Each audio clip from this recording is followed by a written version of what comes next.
Hey guys, what's up? Welcome back to another video, and today I will be doing a review of the HobbyKing Skipper. Now, as you can see here, this is quite a large plane, at least for me. This is my second ever plane. Now, right away, you might notice some big damages. I'll just go over some of the damages I've had in the past month that I've had this. Along the wing here, there's a bunch of like smushes from where I've hit stuff. Up here, as you can see there, it's kind of like ripped. The entire nose is like smushed from running into things. There used to be a cowl covering the motor here, but as you can see, that's no longer there. And if you look along the, oops, knocked my radio over. If you look along the tail here, this is entirely hot glued back together, as long with up here. So the entire tail has been knocked off and the motor has been cut off. So everything's been pretty much broken. As you can see up here, all these gashes in the foam. That's because when the tail breaks off, the motor goes down and cuts up the foam. And then over here, one of my servo arm things broke, so I had to basically just use hot glue to hold that rod on. So pretty much everything on this has been completely broken. And my prop also, that is a 6x4.5 prop. That was from actually my quadcopter. That's not the stock prop. This is what the stock prop looks like here. As you can see, it's quite a interesting design. It actually came with two, one on the plane and one spare. However, I managed to break them both, so this one's like sheared off at the ends. It's not long enough anymore, so you can focus that. So it's broken off at the ends. So, but this prop over here seems to work and do just about the same. And I assembled the plane with HobbyKing super glue. It's super gold. But I noticed that that didn't stick too well, so basically I ended up just going back to hot glue. And now for a LiPo buzzer or a LiPo alarm, I used the HobbyKing Cell Meter 6. I bought these. They're pretty nice. It goes anywhere from 1 to 6 cells, and it has a couple different settings that you can put. And I set mine to beep at 3.6 volts, and that gives me plenty of time to land. And the battery I have used is the Turnigy Nanotech 1300 milliamp hour 45 to 90C, ending in the XT60 plug 3S here. So pretty nice LiPo. I'm pretty sure it only runs on 3S. I think 4S might be too much for it, and it gives it decent power enough to, you know, do some aerobatics. Nothing 3D, but then again, that's not nearly this plane. And then this servo here is actually one of the stock servos that came in the plane. And I didn't have any problems with them, except for when two of them went out. I had my one, let's see, my elevator servo and my one aileron servo both just stopped working. So I decided to upgrade all four of them. So I put in 4 servo. These ones are easy to take out because you just have to like cut this cover off, this little plastic piece, and then they go in. And I got I think it was the TGY113. I don't know, they're like 11 gram servos, and they're pretty cheap, and they haven't gone out yet, and they were metal geared. However, those gave quite a bit more throw, so all I did was I dialed it back down on my remote, the throws. Let's see, for my remote, I'll show you here. Let me change it to my plane here. I had it on my quad. So as you can see, I have Skipper put in there, and I'll just show you my settings that I have put. I put 40% expo on everything except throttle, so that makes it a little bit more smooth. And I have put, as you can see, I put 100% throttle and 100% rudder, and 90% aileron, or 80% aileron and 90% elevator. But as you can see, it's negative on the elevator, because when I first got this, my elevator was reversed, and I didn't notice that when I did my pre-flight check, and I went to do maiden flight, and it smashed. It smashed hard, so just make sure you do a pre-flight check. Now I'll show you back here on the rudder. As you can see, that blue thing, that's actually my rudder broke entirely off. That's actually a piece of a folder, a plastic folder, that I bent and glued to the sides. There's one piece on each side, so it acts as a little hinge, and that hasn't given up yet. And now up front here in the hatch, as you can see, it just pulls off. It's magnetic, and what was that? Alright, and here's where your battery goes. It goes in there. There's a little line. I put mine right on the line, just a tad bit behind. And there's a strap, piece of Velcro there. You put your battery back. You put your battery on. I have put a piece of Velcro on the back here. And then there's also a strap you tighten there. It's no winch, or it just straps over it. And then there you have your 40 amp ESC that comes pre-installed. And then you won't really be able to see back in there, but then all the wires go back.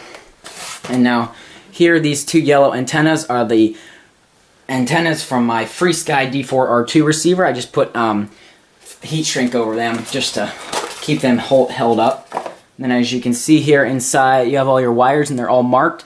And the servos, you just have to plug them in. They come through the wings here, so it's pretty easy since they're all marked. And there's a Y cable for the ailerons. And they do provide you with a balloon for your receiver. As you can see there, I put my receiver in there.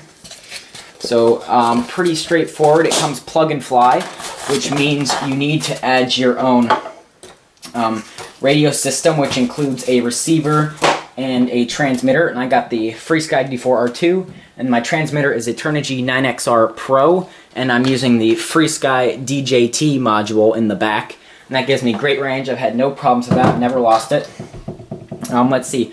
Flight times with this battery, this 1300 battery, I've been getting about 7 to 9 minute flight times, so pretty nice flight times, and I have 3 of these, so not too bad overall. And you could go bigger and you could go a little smaller, but this is the recommended size, and that's lucky because that's what I had. Now if you're wondering about that quarter over there on the wing I have, as you can see, I have a couple here. I have Velcro on them because since my crashes, this thing has been like off balance because everything's, you know, just really bad. So if it's leaning one way, instead of using a ton of trim, I can just add coins to the sides, and then that makes it fly right now. And right now, I only need the 1/4 on this wing, and it flies perfectly right now. So that's what that is. Let's see. Overall, it's a pretty nice plane. I mean, definitely make sure you do your pre-flight check and actually check, because I didn't, and that ended up in a crash, which started all the other crashes basically. But for being able to just be put back together with hot glue and still fly as well as it does, you'll see in the flights, it still flies perfectly. I'm going to say it's a pretty nice plane. It costs about $110, I think, for the plug and fly version. That does not include your receiver, transmitter, and battery. So yeah, and it comes also with I forgot to mention, a manual here. Pretty nice detailed manual. It helped me get it set up and how you assemble it. It's pretty easy. You just have to glue the wings on and the horizontal stabilizer, but everything else is pretty self-explanatory. So yeah, there we go. That was my review of the HobbyKing Skipper. Now let's go check out a land flight, and I will also do a flight on the water, which is what this is mainly meant for. It can take off of grass due to its design. On the bottom here, I have added, I put packaging tape so it slides better and it protects it.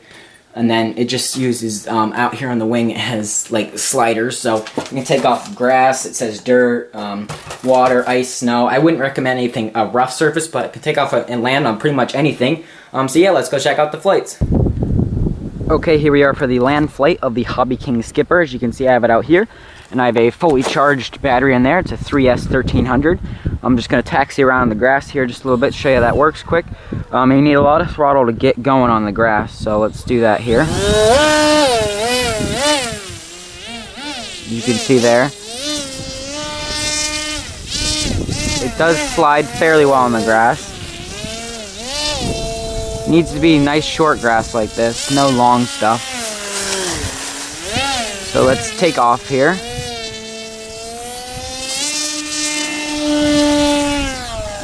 Ooh, right into the wind.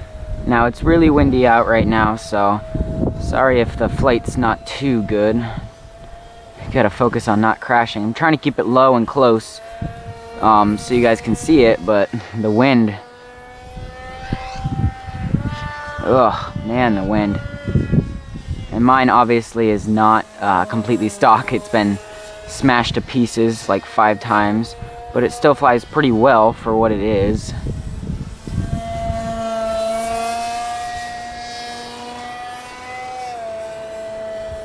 Trying to keep it nice and low and close for you.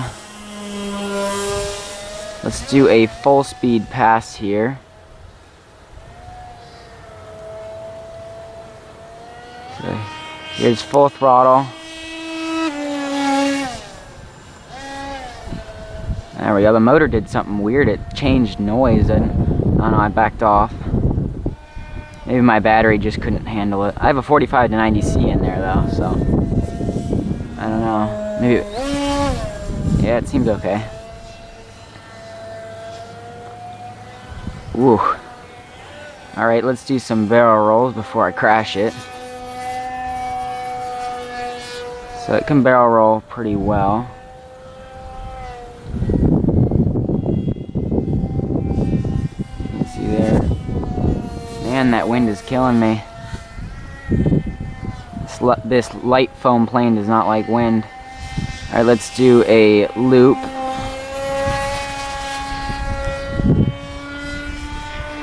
See, not too bad in the loop. You can't do real tight ones or else they'll stall. You have to do nice large ones with lots of throttle. And also the wind is making it a bit difficult. I think that was good enough for land flight. I mean, I'm going to do a water one with some more different things. So let's bring it in here, into the wind, cut throttle. Yeah, that was kind of not too great of a landing, but I didn't crash. So I guess that was my land flight of the HobbyKing skipper. So now let's go take it out in the water, and I'll show you some taxiing and floating, and I'll do some other tricks I didn't do here, just show you how it looks on the water. So let's go check that out. Okay, here we are. As you can see, I have my skipper here out at the lake. So let's just grab my radio here and do a surfaces check. Yep, all looks good. It's pretty calm out today. A little bit of wind, but not too much. Nothing will be a problem. Let's set it in the water there. Now you don't want to fly this in a ton of wind on the water, because mine actually, there was a ton of wind and it came under the wing. Like it's facing now, it came under the wing and it flipped it over actually twice. So it was upside down in the water, but luckily it was windy enough so it flipped it back over again. So that was pretty nice. Definitely don't fly it in a ton of wind on the water, obviously. So let's just start off here. Do a little bit of taxiing. As you can see, that's full turning radius. It kind of depends just the way the wind is going and your level of throttle, but I just give full rudder and down right aileron and stuff to turn. So there we go. Let's take off here. There's full throttle, and it actually seems to take off a little bit better when it's a little bit rough like this, just a little bit, because when it's super smooth, it sticks, it's touching the water everywhere and it sticks really bad. So you need to kind of bounce the elevator to get it off on really smooth water. I'm just gonna fly slow a little bit here. As you can see, that's into the wind. Let's turn around. I'll do a full speed pass with the wind on my back while my battery is full. So here we go, full speed. So as you can see, pretty fast, and I added a barrel roll in there. So it can go pretty fast if you want it to. Then let's do full speed into the wind here. See, not quite as fast, but still pretty good. And I have been trimming and adding weight to it with coins on the edge. I put Velcro on them, so if it's not behaving quite right, I can just add coins to either of the wings to balance it out. And right now it's flying perfectly. It holds flat. Just need maybe 2 clicks of right trim, but it's pretty much holding perfectly. And it's nice and sunny out. Try and move this way so you don't get too much sun glare. So let's do a couple barrel rolls here.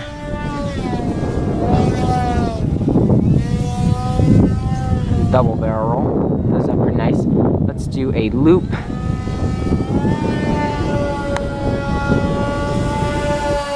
You can see you can do a loop. You need a lot of throttle for loops, and make sure they're big and wide or else you'll stall it. Now let's do what people call me as an Immelman turn. Half loop and then half roll. People told me that was called an Immelman or a split S. Let's do one more. Oop, that one wasn't as good. I didn't get straight up and down, but you get the idea. Let's go over here with the wind, and then I'll go up a little bit higher and I'll cut it and I'll glide. So throttle's now cut completely. I'm fully gliding with the wind. You can see it glides pretty well. It's nothing gonna be like an actual glider, but it's got a big wing. It's a delta wing, so it glides pretty well. And overall, I really like this plane. I mean, mine's been smashed to pieces so many times, but it still flies pretty much perfectly. So I definitely do recommend it. It was about 100 to get it fully running. It's plug and fly, but to get it fully running, it probably cost you $200 with a radio and such. But pretty nice, and definitely a nice seaplane. Oop, stalling it. So here, let's attempt a water landing. There we go, not too bad. And I'll turn around and I'll take off this way. Oh, I guess it needs to go against the wind. It's not letting it hydroplane and get up because of the way the wind's blowing the waves. Let's turn it. It's pretty rough right now.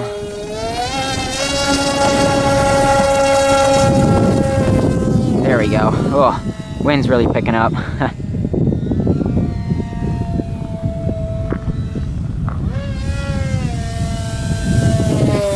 I'm trying to do a couple low passes close to the water.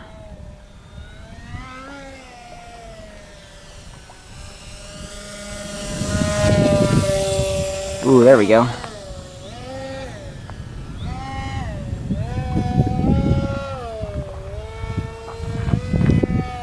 But as you can see, that's hands off, hands off, hands off, still hands off, and it's just tilting a little bit to the right.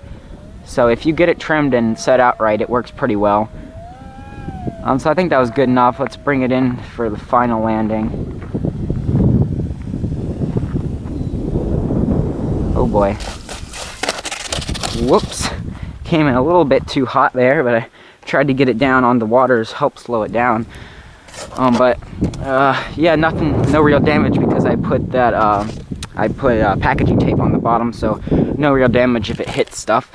So there we go. That was my review of the HobbyKing skipper, and I do recommend it. It's about $100 for the plane, and then you need to add your own radio receiver and batteries, so a little bit more. And overall, it's been pretty good to me, even though I've completely smashed it. The whole tail's been broken off. This is everything's pretty much custom and jury rigged. It's just all whatever I could make work. So there we go. That was my review. Please subscribe if you aren't already, and I'll see you in the next video. Bye.